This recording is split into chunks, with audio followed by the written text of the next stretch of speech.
මේ ඉන්නේ මයික් ඇන්සන්. මිනිසයා එන්නෙන්නම ප්‍රසිද්ධ වෙනවා හොල්මන් කතා ලියන රචකෙක් විදිහට. මෙයාගේ එකම විනෝදාංශය තමයි හොල්මන් තියෙනවා කියන හෝටල් සහ භයානක තැන් ගැන හොයන එක. මිනිස්සු යන්න බය හිතන තැන්වලට මයික් තනියම රිංගනවා. මොකද බය කියන වචනේ මයික්ගේ ශබ්දකෝෂේ නෑ. මයික් විශ්වාස කරන්නේ එයාගේ ඇස් දෙකෙන් දකින දේ විතරයි. එයා මේ හොල්මන් තියනවා කියන තැන්වල රෑ එළි වෙනකම් ඉඳලා එයාගේ අත්දැකීම් පොත්වල ලියනවා. දැනටමත් මෑන් හොල්මන් මන්දිර 10ක්, හොල්මන් සොහොන් 10ක් සහ හොල්මන් ලයිට් හවුස් 10ක් ගැන පොත් 3ක් ලියලා ඉවරයි. මේ පොත් ඔක්කොම ලෝකේ පුරාම පිස්සුවෙන් වගේ විකිනනවා. ඒ නිසා ගොඩක් හොටෙල් අයිතිකාරයෝ මයික්ට කතා කරලා කියනවා එයාලගේ හොටෙල් වලත් හොල්මන් ඉන්නවා කියලා. මෙයාලට ඕන මයික්ගේ පොත් හරහා එයාලගේ හොටෙල් ප්‍රසිද්ධ කරගන්න. හැබැයි මයික් ගිහින් බලද්දී ඔක්කොම බොරු කියලා මාට්ටු වෙනවා. ඔන්න දවසක් මයික් නිවාඩුවක් ගත කරන්න බීච් එකට යනවා. එතන කට්ටිය රළ පදිනවා දැකලා මයික්ටත් ආස හිතෙනවා. එයා සර්ෆින් බෝඩ් එකක් තරම් මුහුදට පනිනවා. එයා වතුරේ ඉඳකොට දකිනවා අහසේ ප්ලේන් එකක් යනවා ඉන්ෂුරන්ස් දැන්දීමක් අරගෙන. මයික් එක කියව ඉන්නකොටම එකපාරටම ලොකු රැල්ලක් ඇවිත් මයික්ගේ ඔළුවේ වදිනවා. මයික්ට සිහිය නැති වෙලා වතුරේ ගිලෙන්න ගන්නවා. හැබැයි රැල්ලටම ගහගෙන ඇවිත් එයා වෙරළට ගොඩ ගහනවා. එතන ඉන්න මිනිස්සෙක් දුවගෙන ඇවිත් මයික්ව බේරගන්න හදනවා. හැබැයි පුදුම වැඩේ කියන්නේ ඒ වෙලාවෙම මයික්ට ආයේ සිහිය එනවා. බලද්දියාට කිසිම අවුලක් වෙලා නැහැ. පහුදා මයික් ආයේ වැඩට බහිනවා. එයා තැපැල් කන්තෝරුවට ගිහින් එයාට ඇවිත් තියෙන ලියුම් ටික අරගෙන කැෆේ එකක වාඩි වෙලා කියවන්න ගන්නවා. ගොඩක් ලියුම් එවලා තියෙන්නේ හොටල් වලින්. හැබැයි එක පෝස්ට් කාඩ් එකක තියෙන්නේ නිව්යෝක් වල ඩොල්ෆින් හොටලේ ෆොටෝ එකක්. ඒ කාඩ් එකේ පිටිපස්සේ ලියලා තියෙනවා කාමර අංක 14යි 18ට යන්න එපා කියලා. මෙහෙක දකිනමයි කේ වෙලාවෙම තීරණය කරනවා එයා 14යි 18ට යන්න ඕනේ කියලා. එයා හොටෙලෙට කතා කරලා කාමර ඉල්ලනවා. හැබැයි රිසෙප්ෂන් එකෙන් කියනවා සර් ඕනම කාමරයක් දෙන්නම් හැබැයි 14යි 18 නම් දෙන්න බෑ කියලා. මේක මයික්ට මාර ප්‍රශ්නයක් වෙනවා. එයා ඩොල්ෆින් හොටලේ පරණ විස්තර ගැන හාර උස්සන්න පටන් ගන්නවා. එතකොට තමයි එයා හොයාගන්නේ 1938 දී ෆැක්ටරි අයිතිකාරයෙක් මේ කාමරයෙන් පැනලා මැරිලා කියලා. ඒ විතරක් නෙවෙයි ඊට පස්සේ තව 12 දෙනෙක්ට වගා මේ කාමරේ මැරිලා තියෙනවා කියලා මයික් හොයාගන්නවා. දැන් නම් මයික්ට මේ කාමරේට යන්න තියෙන ආසාව තවත් වැඩි වෙනවා. එයා ඉක්මනට යාරි ප්‍රකාශකයා සෑම්ට කතා කරලා කියනවා කොහොම හරි මේ කාමරේ බුක් කරලා දෙන්න කියලා. සෑම් ලෝය කෙනෙක්ට කතා කරලා කියනවා නීතියට අනුව කාමරයක් හිස් නම් හොටෙලෙට බෑ එක නොදී ඉන්න කියලා. අපි නීති මාර්ගයෙන් හරි වැගේ කරමු කියලා. සෑම් මයික්ගෙන් අහනවා "ඔයාට ඇත්තටම නිව්යෝක් යන්න ඕනේද? ඔයාගේ පරණ කේසෙහි තියෙනවනේ" කියලා. මොකද මයික් යාගේ වයිෆ් ලිලියත් එක්ක තරහ වෙලා තමයි ලොස් ඇන්ජලිස් වලට ඇවිත් ඉන්නේ. මයික්ගේ තාත්තා නිතරම කියනවා ලිලියත් එක්ක ආයෙ යාළු වෙන්න කියලා. හැබැයි ඒව ගණන් ගන්නේ නැති නිසා තාත්තත් එක්ක මයික් තරහ වෙලා ඉන්නේ. දැන් මයික් ටෝනේ යාගේ වැඩේ විතරයි. එයා ඊළඟ දවසේම රෑ නිව්යෝක් වලට යනවා. හොටෙලෙට ගිහින් කියවා මම අද රාට 18යි 18 කාමරේ බුක් කරලා තියෙන්නේ කියලා. රිසෙප්ෂන් එකේ මයික්ට පොඩ්ඩක් ඉන්න කියලා හොටෙලේ මැනේජර් ජෙරල්ඩ් ඕලන්ට කතා කරනවා. ඕලන් මයික්ව ඔෆිස් එකට එක්කන් ගිහින් හරිම ගණන් වයින් බෝතලයක් අතට දෙනවා. "මිස් ටැන්සන්, ඔයා 14යි 18 නැතුව වෙන කාමරයක් ගන්නව නම් ඩොලර් 800ක් වටිනා මේ වයින් බෝතලේ මජෙන් වාට තෑගක්" මැනේජර් කියනවා. මයික් කියනවා "තෑග නම් වටිනවා මිස්ටර් ඕලන්. හැබැයි මම කොහොම හරි 14යි 18 කාමරේ නවටිනවමයි" කියලා ඕලන් සුසුමක් කෙලව කියනවා. "ඔයා දනවද මේ කාමරේ කී දෙනෙක් මැරිලා තියෙනවද කියලා? කවුරුත් පැයකට වඩා එක ඇතුලේ ඉඳලා නැහැ. මට තවත් මරණයක් මේ හොටලේ සිද්ධ වෙනවා දකින්න බෑ. ප්ලීස් ඔයා මේ කාමරේට යන්න එපා." මැනේජර් මයික්ට බැගෑපත් වෙනවා. හැබැයි මයික් hina වෙලා කියනවා ඔය බොරු වලට මම බය වෙන්නේ නැහැ. මම ඊට වඩා දරුණු හෝටල් වල ඉඳලා තියෙනවා. මට මුකුත් වෙන්නේ නැහැ. ඕලන් පොඩි hinaවක් දාලා කියනවා ඔයා පත්තරේ දැක්කේ 22ක් මෙරුණා තියලානේ. ඒ ස්වභාවික මරණ විතරයි. හැබැයි අතරම් 56 දිනක් ඔය කාමරේ ඇතුලේ අමුතු විදියට මැරලා තියෙනවා. එහෙම කියලා මැනේජර් ලොකු ෆයිල් එකක් පෙන්නනවා. ඒකේ තියෙන මැරිච් චාරිගේ ෆොටෝ. 1912 දී කෙවින් කියලා මිනිස්සෙක් තමන්ගේ බෙල්ල කපාගෙන මැරෙන්න කලින් ඉදිකට නූල් වලින් බෙල්ල මහන්න try කරනවා. තවත් ගෑනු කෙනෙක් එයා බොන චිකන් සුප් එකෙන් ඔළුව ඔබාගෙන මැරෙනවා. මේවා අහද්දි මයික්ට ටිකක් අවුල් යනවා. මැනේජර් කියනවා මේ ඔෆිස් එකේ ඉඳන් වාට ඕන දෙයක් අහන්න මං කියන්නම් හැබැයි ප්ලීස් ඔය කාමරේට යන්න එපා කියලා. මයික් ටිකක් කල්පනා කරනවා. මයික් මැනේජර් දීපු වයින් එකෙන් උගුරක් බොනවා. බීලා විදුර තීලා කියනවා දැන් මට 1400ට කාමරේ යතුරු දෙන්න කියලා. අන්තිමේදී ඕලන්ට සිද්ධ වෙනවා යතුරු දෙන්න. මයික් ලිෆ්ට් එකේ 18 වෙනි තට්ටුවට යනවා.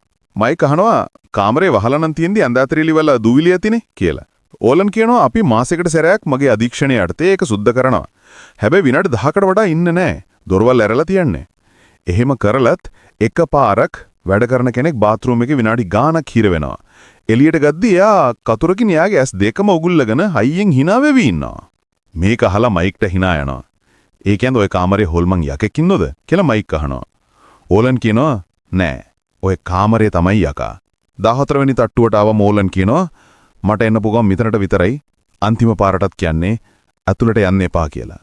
මයික් hina වෙලා හෙට උදේ හම්බෙමු කියලා කාමරේ පැත්තට ඇවිදගෙන යනවා. මයික්ටත් දැන් පොඩි බයක් දැනෙන්න පටන් අරන්. එයා දොර ළඟට ගියාම දකිනවා එහා පැත්තේ 1810 කාමරේට අම්මා කෙනෙක් පොඩි ළමයි ක්‍රිට්ටේ යනවා. ටිකක් හිත හය කරගන්න මයික් යතුරු දාලා දොර අරිනවා. ඇතුලේ ඝන අන්ධකාරය. ලයිට් එක දාපු ගමන් මයික් පුදුම වෙනවා. කාමරේ හරිම පිළිවෙලයි. ලස්සනයි. මයික් සැහැල්ලුවෙන් දොර වහගන්නවා. බාත්රූම් එකට ගිහින් ටිෂු එකකින් මූණ පිහදාගෙන එයාගේ රෙකෝඩර් එක ඔන් කරනවා. මැනේජර් ඕලන් මාව ටිකක් බය කළා තමයි. ඒත් මේක සාමාන්‍ය කාමරයක්. බයිබල් එකක් තියෙනවා. ෆ්‍රිජ් එකේ කෑම බීම තියෙනවා. කාමරේ ටිකක් රස්නයි. AC එක වැඩි කරන්න බෑ වගේ. පරණ කබඩ් එකක් තියෙනවා. වෙනනම් අමුතු මුකුත් මෙතන නෑ. මයික් ඇඳේ හාන්සි වෙලා ජනේලෙ ළඟට යනවා. එළිය වාහන සද්ද ඇහෙනවා. එයා රෙකෝඩ් කර කර ඉද්දි මේක පාරටම රේඩියෝ එකෙන් සින්දුව ප්ලේ වෙන්න ගන්නවා. මයික් ගැසිලා යනවා. බැලින්නම් රේඩියෝ එක පත්තු වෙලා. ඊටත් වඩා බුදුම වැඩේ කියන්නේ එයා දැන් නැගිටපු ඇඳ උඩ චොක්ලට් පැකට් දෙකක් තියලා තියෙනවා. මයික් හිතන්නේ මේක මැනේජර් එයාට දාපු පාට් එකක් කියලා. කවුරු හරි හැංගිලා ඇති කියලා එයා මුළු කාමරෙම පීරලා හොයනවා. බාත්රූම් එකට ගියාම මයික්ට පිස්සු හැදෙනවා. එයා අර ඉස්සල්ලාම මූණ පිහිදාලා විසි කරපු ටිෂු එකට ආපහු ලස්සනට නමලා තිබ්බ තැනම තියෙනවා. මේක වෙන්න බැරි දෙයක්. මයික් ජනේලෙ ළඟට ගියේ පොඩි වෙලාවකට. ඒ ටිකට කෙනෙක් එදොලට ඇවිල්ලා මේ ඔක්කොම කරලා යන්නේ කොහමද? මයික්ට දැන්නම් හොඳටම මලපනිනවා. එයා කෑ ගහලා කියනවා "ඔයිට වඩා හොඳ ට්‍රික්ස් නැද්ද ඔයි?" කියලා.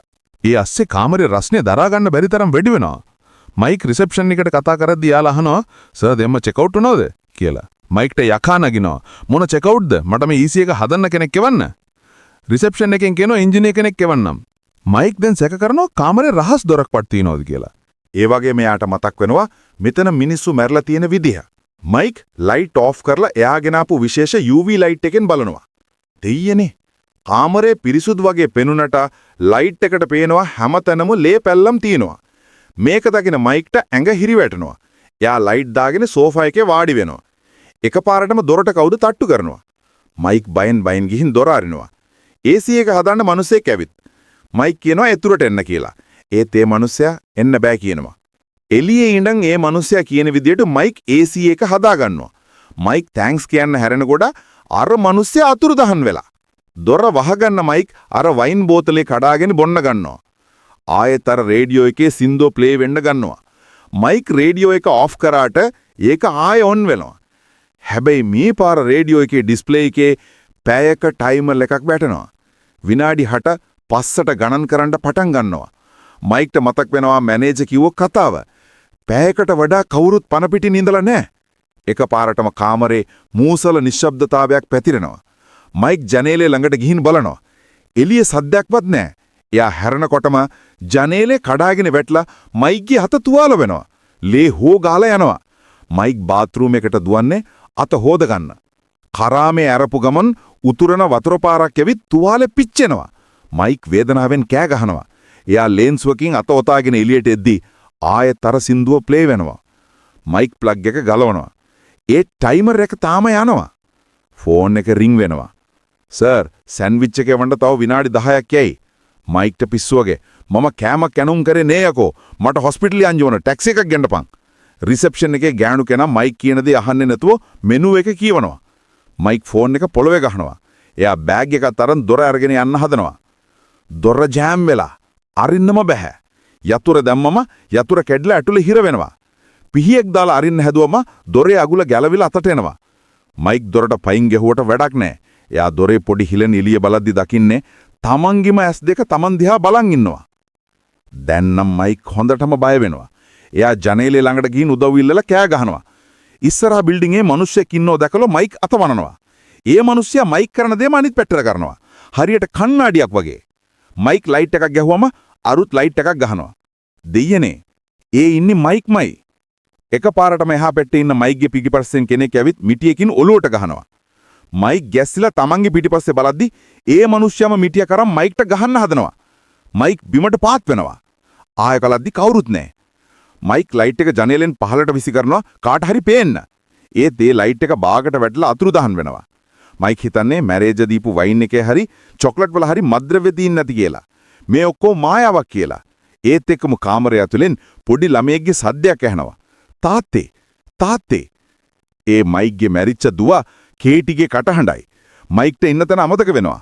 කාමරේ හැමතැනින්ම දුවගේ කටහඬ ඇහෙන්න ගන්නවා. මයික් බිම ඉඳ ගන්නවා. ජනේලෙන් එළිය බලද්දි ගෑනු කෙනෙක් සහ පිරිමි කෙනෙක් බිමට පනිනවා මයික් දකින්නවා. ඒත් එක්කම කාමරේ බිත්තිය පුපුරලා ලේ ගලන්න පටන් ගන්නවා. මයික් හිතනවා මේක හීනයක් කියලා. හීනයක් නම් මැරෙන්නේ නෑනේ. එයා තීරණය කරනවා ජනේලෙන් එළියට බහිලා එහා පැත්තේ කාමරයට යන්න. එයා බිත්තිය අඟලක් විතර තියෙන ගැට්ට දිගේ ජීවිතේ පරදුව තියලා අනිත් කාමරයට යන්න හදනවා. ඒත් එතනට ගියාම මයික්ට හීන් දාඩිය දානවා. අනිත් කාමරවල ජනේල නැහැ. ඒ බිත්තිය ඔක්කොම වහලා. මුළු බිල්ඩින් එකම තියෙන්නේ 14 යටේ විතරයි. මයික් ආපහු තමන්ගේ කාමරයට යන්න හැදුද්දි එයා ලිස්සල වැටෙන්න යනවා. අමාරුවෙන් එල්ලිලා බෑරුණ මයික් ආපහු ජනේලෙන් ඇතුළට පනින්න හදනවා. එතකොටම ඇතුලේ ඉන්න කවුද යාට ගහනවා. අමාරුවෙන් කාමරයට පන ගන්න මයික් දකින්නේ ජනේලයත් ඉබේම ගඩෙල් වලින් බැඳලා වැහෙනවා. දැන් දොරත් නැහැ, ජනේලත් නැහැ. මයික් කාමරය ඇතුලේ කොටු වෙලා. එයා ලැප්ටොප් එක අරන් වයිෆ්ට කතා කරනවා. ලිලි ෆෝන් එක උස්සනවා. මයික් අඬන්න කියනවා ලිලි මම මේ 14 යටේ හිර වෙලා ඉන්නේ පොලිසියට කියන්න. ලිලිට කේන් තියනවා මයික් නිව්යෝක් එවිලත් යාව බලන්න ආවේ නැහැ කියලා. මේ ඇස්සේ කාමරේ ගිනි නිවන වතුරු මල් වැඩ කරන්න ගන්නවා. ලැප්ටොප් එකට වතුර ගිල්ලා ඒකත් ඔෆ් වෙනවා. මයික් දකින්නෝ වහලේ වාතාංශයන බටයක්. එයා ඒක කඩාගෙන බටේ දිගේ බඩගාගෙන යනවා. එතනින් එයා දකින්නේ එයාගේ පරණ ජීවිතය. ලිලි එයාගේ දුවව වඩාගෙන ඉන්නෝ මයික් දකින්නවා. ඊළඟට දකින්නේ එයා තාත්තට එක රණ්ඩු වෙන හැටි. මයික්ට එයාගේ පරණ වැරදි මතක් වෙනවා. එයා දේව විශ්වාසය ප්‍රතික්ෂේප කරපු කෙනෙක්. දුව මැරෙන වෙලාවෙත් ලිලිත් එක්ක රණ්ඩු වෙන දුවට දෙවියෝ ගැන කියනවා කියලා. මේ මැතකයන් මයික්ව පාරනවා. බටේ දිගේ යද්දි මයික් දකින්නවා වේලිච්ච මිනිහෙක්. ඒ බෙල්ල මහගස්ත කෙවින්. එකපාරට මේ මිනිහ පණ ඇවිල්ලා මයික්ගේ කකුලේ නදිනවා. මයික් ඒවට පහින් ගහලා ආපහු කාමරයට පනිනවා. කාමරයට ඇවිල්ලා ෆ්‍රිජ් එක අරිනවා. බලද්දි ඉන්නේ මැනේජර් ඕලන්. ඕලන් මයික් ගැන අහනවා දැන්වත් විශ්වාස කරනවද කියලා. මයික් කෑ ගහලා කියනවා මේ ඔක්කොම උඹේ බොරු කියලා. හැබැයි ඇත්තටම එතන ඕලන් නෑ. මයික් බයිබලේ අතට ගන්නවා. හොල්මන් ඉන්නව නම් දෙවියෝ තින්න ඕන කියලා. ඒත් බයිබලේ පිටු ඔක්කොම හිස් වෙලා. කාමරේ සීතල වෙන්න ගන්නවා. මුළු කාමරේම අයිස් වෙනවා. මයික්ට ලැප්ටොප් එකෙන් ලිලිගේ කෝල් එකක් එනවා. ලිලි කියනවා පොලිසිය ආවා. ඒත් කාමරේ කවුරුත් නැහැ. ලිලි කියනවා මම එනවා ඔයාව බේර ගන්න කියලා. මයික් දකිනවා ටයිමර් එකේ තව විනාඩි 2යි තියෙන්නේ. ලැප්ටොප් එකේ හිටියේ මයික්ගේම රූපේ ලිලිට කතා කරලා කියනවා ඉක්මනට එන්න කියලා. කාමරේ හදන්නේ ලිලිවත් බිලි ගන්න. එකපාරටම කාමරේ කොනට්ටුවක් එනවා. බිත්තිවල තියෙන පේන්ටින්ග්ස් වලින් වතුර ගලන්න ගන්නවා. මුළු කාමරේම මුහුදක් වගේ වෙනවා. මයික් වතුරේ ගිලෙනවා. මයික් ඇස්සරකට බලද්දි යා ඉන්නේ බීච් එකේ. අර මුලිදි සර්ෆ් කරද්දි රැල්ල ගහලා සීය නැති වුණ තැන. මිනිස්සු ඇවිල්ලා මයික්ව හොස්පිටල් ගෙන හිනවා. මයික් නැගිටිද්දි ලිලි ළඟ ඉන්නවා. මයික් කියනවා මම හිටියේ නිවිරොක් වල. ලිලි කියනවා ඔයාට පිස්සුද? ඔයා සර්ෆ් කරද්දි ඔලුව වැදුනා. මයික් හිතනවා මේ ඔක්කොම හීනයක් කියනවා. හැබැයි මේ හීනය නිසා තමන්ගේ වැරදි හදා ගන්නවා. ලිලිත් එක්ක යාළු වෙනවා. තාත්තා බලන්න යනවා. මයික් මේ අත්දැකීම ගැන 14 කියලා පොතක් ලියනවා. ඒ පොත යවන්න පෝස්ට් ඔෆිස් එකට ගියාම මයික් දකිනවා එතන වැඩ කරන ඔක්කොම ඩොල්ෆින් හෝටල් එකේ අය කියලා. උන් මයික් දිහා බලලා hina වෙනවා. පෝස්ට් ඔෆිස් එකේ බිත්ති කඩාගෙන වැටෙනවා. ආයේ මෙවෙන්නේ 14 කාමරේ බිත්ති. මයික් තාම ඉන්නේ කාමරය ඇතුලේ. අර බීච් එක හොස්පිටල් එක ලිලිත් එක්ක හිටිය එක ඔක්කොම කාමරේ මැවපු මායාවක්. කාමරේ සම්පූර්ණයෙන් විනාශ වෙලා තියෙනවා. මයික්ගේ දුව කේටි එතනට එනවා. මයික් දුව බදා ගන්නවා. ඒත් රේඩියෝ එක ප්ලේ වෙද්දි දුව අලු වෙලා යනවා. හරියටම පැය ඉවර වෙනවා. කාමරේ ආපහු තිබ්බ විදිහටම ලස්සනට හැදෙනවා. රේඩියෝ එකේ ටයිමර් එක ආයේ විනාඩි 6 ඉඳන් පටන් ගන්නවා. ෆෝන් එක රින් වෙනවා. "ඇයි මාව මරන්නේ නැත්තේ?" කියලා මයික් අහනවා. "සර්, ඔයාට දිගටම මේක විඳවන්න පුළුවන් නැත්නම් අපේ එක්ස්ප්‍රස් චෙක්අවුට් එක පාවිච්චි කරන්න." මයික් සාලෙට ගියාම දකින්න එතන දින එල්ලිලා මැරෙන්න කඹ. එක්ස්ප්‍රස් චෙක්අවුට් කියන්නේ සියදි විනාශ නැහැ එක කියලා. මයික් කඹදියා බලන් ඉන්නවා. දැන් තමයි මයික්ට තීරෙන්නේ ඇයි මේ කාමරේ ඉන්න හැමෝම අන්තිමට සියදි විනාශ කරන්නේ කියලා. ඇත්තටම යාළුවනේ මේ කාමරේ හොල්මන්වත් යක්කුවත් නැහැ. මේ කාමරේම තමයි යකා. මේ කාමරේ කරන්නේ එන මිනිස්සුන්ගේ පරණ වැරදි ආයෙ මතක් කරලා දෙන එක. එයාලගේ හිතේ තියෙන ලොකුම බය එළියට අරගෙන එයාලට වද දෙන එක. මිනිසුන්ට පිස්සු හැදෙනකම්ම මේ කාමරේ වද දෙනවා. අන්තිමට මේ මිනිසුන්ට තියෙන ඔප්ෂන් දෙකයි. එක්ක හැම පැයකටම සැරයක් මේ අපායේ දුක විඳින එක. නැත්තම් කාමරේ පෙන්නන විදියට මැරිලා යන එක. අන්න ඒකයි කවුරුත් මේ කාමරෙන් පණ පිටින් එළියට ආවේ නැත්තේ. මේ වෙලාවේ මයික් දකින්නවා එයාගේම රූපේ කණ්ණාඩියෙන්. ඒකේ පේන්නේ එයා කඹ එල්ලින මරිලා ඉන්නවා. මයික් ආයේ ෆෝන් එක අතර ගන්නවා. කියනවා මම චෙක් අවුට් වෙනවා හැබැයි ඒ මගේ විදියට කියලා. මයික් ෆෝන් එක තියන් හදද්දි විතරයි ආයේ ෆෝන් එක රින් වෙනවා. එයා ආන්සර් කරනවා. එයා පැත්තෙන් කියන්නේ මේ වගේ කතාවක්. සර් මට කියන්න අමතක වුණා. ඔයාගේ වයිෆ් ඉස්සලා කතා කළා. එයා තව විනාඩි 5කින් මතන්ට එනවා. මේක අහපු මයික්ට යකා නගිනවා. තමුසෙලට මට ඕන දෙයක් කරගන්නවද? හැබැයි මගේ වයිෆ්ට කරදර කරන්න එපා කියලා මයික් කෑ ගහනවා. මයික්ගේ අතේ තියෙන ෆෝන් එක දිය වෙලා යනවා. මයික් ටිකක් කල්පනා කරනවා. එයා අතට ගන්නවා සැර වයින් බෝතලයක්. සෝෆා එකේ වාඩි වෙලා එයාගේ ලෙන්සුව ඉරලා ඒක බෝතලේ කටට ඔබලා මොලොටොව් බෝම්බයක් හදනවා. මයික් Tamanටම කියා ගන්නවා මම මගේ ජීවිත කාලෙම හරිම ආත්මාර්ථික විදිහට ජීවත් වුණේ. ඒත් මම තව කෙනෙක්ට මේ කාමරේට බිලි වෙන්න ඉඩ තියන්නේ නැහැ. මම මැරෙනවා. හැබැයි මම මැරෙන්නේ මේ සාපලත් කාමරේ අලු කරලා. එහෙම කියලා බෝතලේ රෙදි කැලට ගිනි තියලා ඒක කාමරේ මැදට විසි කරනවා. මුළු කාමරේම එකපාරටම ගිනි ගන්නවා. මයික් කිසිම ගාණක් නැතුව සෝෆා එකේ වාඩිලා සිගරට් එකක් පත්තු කර ගන්නවා. ගිනි මුළු හොටෙල් එකේම පැතිරෙනවා. හැමතැනම කලබලයි. මේ වෙලාවේ ලිලි හොටෙල් එකට දුවගෙන එනවා. එයා දකින්නවා හොටෙල් ගිනි ගන්නවා කියලා.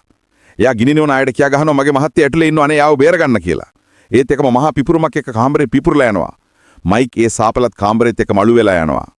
14ට කාමරේ දොරේ තියෙන අංක ටික ලේ වගේ දිය වෙලා ගලාගෙන යනවා. ඒ කියන්නේ ඒ කාමරේ අවසානයේ සනිටුහන් වෙනවා. දවස් කීපයකට පස්සේ මයික්ගේ අවමංගල ගන්නවා. ලිලි මයික්ගේ දේහය භූමි දාන කරන්නේ එයාලගේ දුව කේටිගේ සොහන ගාවමයි. ලිලි එතනින් යන්න හදනකොට හොටෙල් එකේ මැනේජර් ඕලන් එතනට එනවා. ඕලන් කියනවා මයික්ගේ මැරණ ගැන මට ගොඩක් කනගාඩුයි. හැබැයි යාගේ මැරණ අපතේ ගියේ නෑ. එයා 14ට කාමරේ විනාශ කරා නිසා එයා අපි හැමෝටම උදව් කළේ. එයාට පින් සිද්ධ වෙන ආයේ කවදාවත් ඒ කාමරේ කවුරුත් මැරෙන්න එකක් නෑ. එහෙම කියලා ඕලන් ලිලිට පෙට්ටියක් දික් කරනවා. මේක තියෙන්නේ කාමරේ සුද්ධ කරද්දි හම්බෙච්ච මයික්ගේ බඩුවකක්. හැබැයි ලිලි ඒක ගන්න මානසිකත් එක නැහැ. එයා ඒක ප්‍රතික්ෂේප කරලා යන්න හදනවා. ඕලන් මේ පෙට්ටිය තරංග එයාගේ කාර් එකට නගිනවා. කාර් එකේදී යා පෙට්ටිය අරගෙන බලනවා. ඒක තියෙන්නේ මයික්ගේ ටේප් රෙකෝඩර් එක. ඕලන් ලිකමඩ වගේ ඒක ප්ලේ කරනවා. දෙයියනේ ඒකේ නැහැනි මයික්ගේ දුව තාත්තේ කියලා කතා කරන සද්දේ. ඕලන් ගෙස්සිලා යනවා. එයා කාර් එකේ කන්නඩියෙන් පිටිපස්ස බලනවා. එයා දකින්න පොඩි ගැහණු ළමෙක් කාර් එකේ පස්සෙන් දුවගෙන එනවා තාත්තේ කියා. ඒත් එක්කම එයා දකින්න කාර් එකේ පිටිපස්සේ සීට් එකේ මයික් වාඩි වෙලා ඉන්නවා. මයික්ගේ මූණ හොඳටම පිච්චිලා. ඕලන් බය වෙලා පිටිපස්ස හැරිලා බලනවා. හැබැයි කවුරුත් නැහැ. ඕලන් හිතනවා මේක යාට පෙනුණු මායාවක් වෙන්න ඇති කියලා. එයා බය වෙලා hina වෙලා කාර් එක ස්ටාර්ට් කරන් යනවා. කතාවේ අන්තිම දර්ශනයේට ආය අපිව එක්කන් යන්නේ 18ට කාමරේට. කාමරේ පිච්චිලා ගුණත් මයික් තාම එතන ඉන්නවා. එයා ජනේලෙ ළඟට වෙලා සිගරට් එකක් බොනවා. එකපාරටම එයාට ඇහෙනවා දුව එයාට කතා කරනවා. මයික් එක කටහඬ එන පැත්තද ඒ කියන්නේ දොර දිහාවට ඇවිද්දගෙන යනවා. මයික් අර සාපලත් කාමරේ නිදහස් වුණා. හැබැයි මිනිස්සෙක් විදිහට නෙවෙයි ආත්මයක් විදිහට. ඉතින් මිත්‍රවරුනි ඔන්න ඕකයි කතාව. මේ කතාව ගැන ඔයාලට මොකද හිතෙන්නේ? ඔයාලගේ අදහස් අනිවාර්යයෙන්ම පහලින් කමෙන්ට්